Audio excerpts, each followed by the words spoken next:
What's up, guys? I got 44 minutes to record something. What are we doing?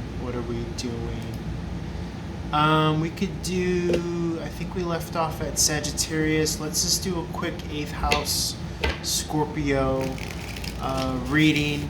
I'm going to call out the words that I'm flipping cards for. These words pertain to what Scorpio 8th house astrology rules over. So feel free to apply this if you're Scorpio anywhere on your astrological chart, or if you're a cross watcher, feel free to apply this on your 8th house as well. This is a general reading. So some of the words that we're going to go over, well, let me just run through them all really quick. Merging, sex, intimacy, shared finances, inheritances, taxes, loans, assets, property, joint ventures and goals, mystery, partners, resources. So I'm going to flip cards for those categories, and if you're interested, stick around and see what we want to say for those. We being me and spirit, I guess. I don't know why I'm saying we. But let's see what happens. Okay, merging is the first one, guys. Just a note, if you want a one-on-one reading, $2 a minute. I do them over chat, IM, Messenger, from social media, over email, phone, video, whatever you feel most comfortable with. What else can I say? All my info's in the description box below on the website. Leave a comment, like, share, follow, subscribe, and all that good stuff. I'm on Instagram, I'm on TikTok, I upload videos there. They're typically the same 30-second clips that you see on YouTube, but I try to put different content on YouTube than on those channels, but check everything out. I might start to try to mix it up too as well, so it's not just all the same content everywhere. That might be a good idea. So let me just see, okay, first up, merging. Okay, 8th house Scorpio is responsible for merging. But again, everyone has an 8th house, so everyone has a merging section in their lives, what they merge with. Okay, so let me just see what messages want to come out from merging. It could be people, it could be work, it could be identity. 5 of Pentacles is coming out here. This is moving forward energy. Sometimes worst case scenario, it's poverty consciousness. This is the energy of Taurus. 5s are about conflict for the ultimate good. All these people need to do is go into the church of self. Okay, sometimes we merge with our thoughts, which create a feedback loop of negative feelings. So it's like, if your life is a dream, we go into little pockets of hell or little pockets of paradise. So it's kind of like how you could navigate yourself outside of the storm, so to speak. Not take things so personal and so serious. That's the only way that kind of like, low frequencies or high frequencies for that matter can really keep us stuck, is if they get their hooks in on our personality. When things become personal to us is when we tend to kind of suffer. So just, never take something so kind of do or die. I know that some people have, been raised in families where, people walk on eggshells and they feel like bombs are going to be dropped on them. And, this is all inherited trauma. So if you could just remember to, try to keep things light and easy, and there's nothing so devastating, in the world. It's all pretty much the same. I mean, it's kind of just the narrative and everything that we paint it with that makes it so kind of fearful. Remember what Will Smith said in that one movie that he did with his son. Danger is real, but fear is a choice. Okay, so fear is what the personality brings. It's, there's pain, but then there's suffering. And suffering is what occurs when the personality takes control of the narrative. So just try to understand that you're an awareness and a presence beyond that. Okay.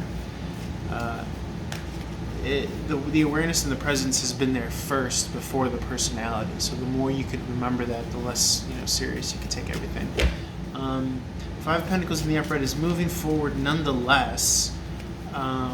Just make sure whatever it is that you're merging with isn't keeping you in this low frequency poverty consciousness. All these people have to do is go into the church Typically, I refer to this as the church of self, where there's warmth, nourishment, love, light, all those good things. Okay, don't let the ego keep you outside of the warmth here.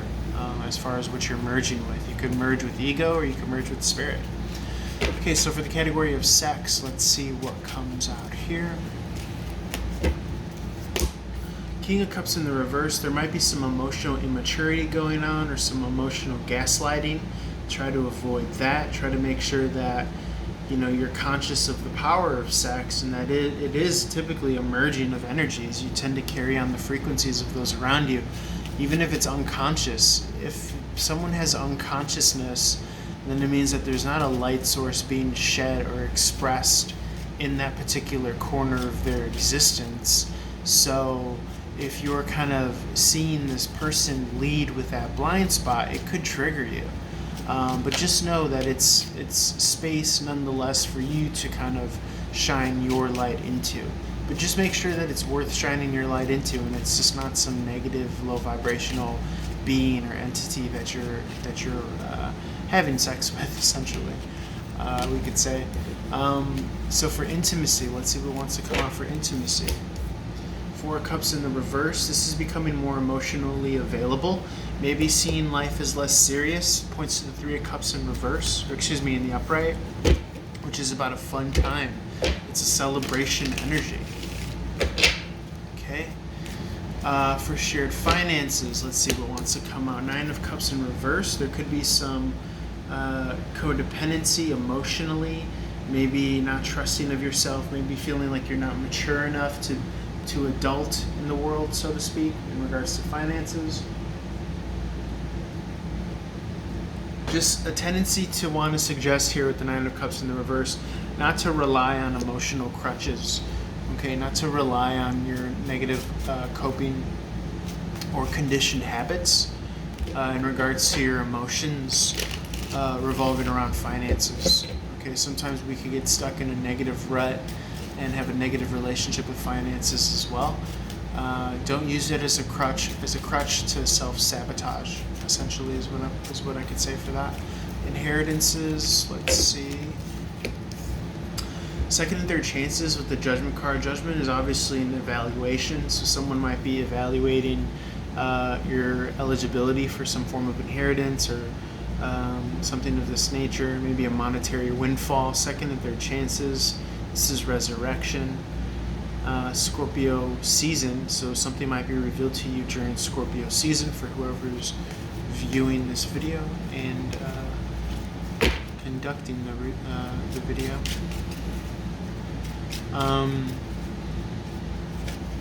For taxes, let's see what wants to happen with taxes.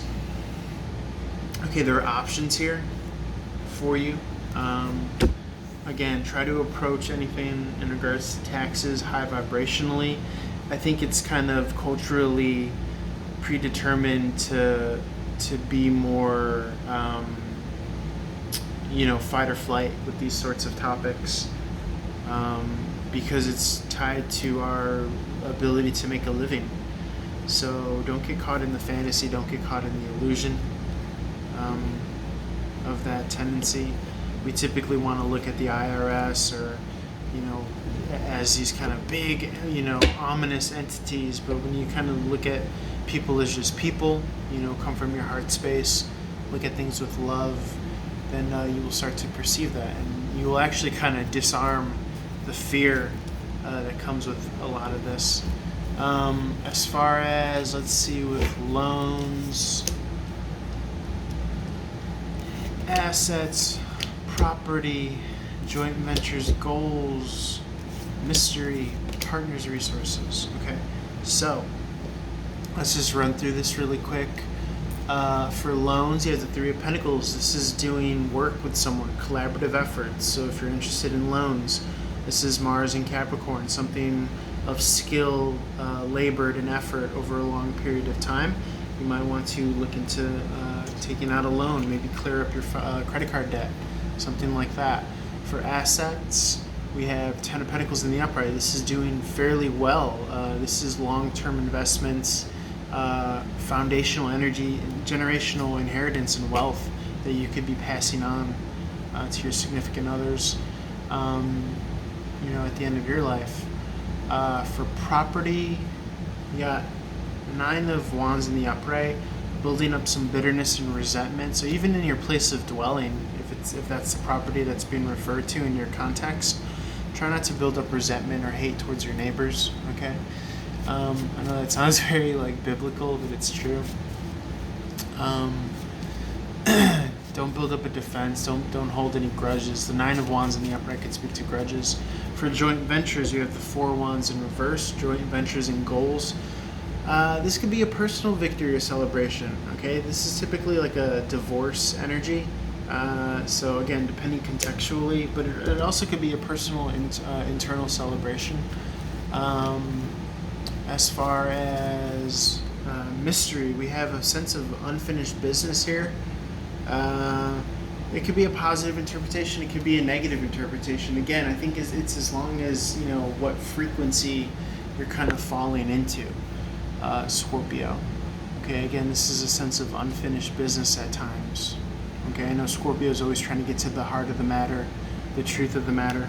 As far as partners' resources, you might be helping your partner. This is watering the seed, growing the plant daily, consistently. Typically, this is in reference to the self and internal kind of watering of the seed, so to speak. But you could also be investing emotionally in your partner, and thus kind of helping them with their resources. You might be a resource to them with the love and the emotion that you provide for them. Very cool. Okay, guys, I know it's kind of like a hodgepodge patchwork of a reading, but just something I'm playing around with. I might do money and love readings as well as the daily kind of 30-second readings for all signs, so look for those. Again, I appreciate your viewership. I appreciate your time. Feel free to reach out for a reading, like, share, follow, subscribe. That really helps. And I'll see you again shortly. Peace.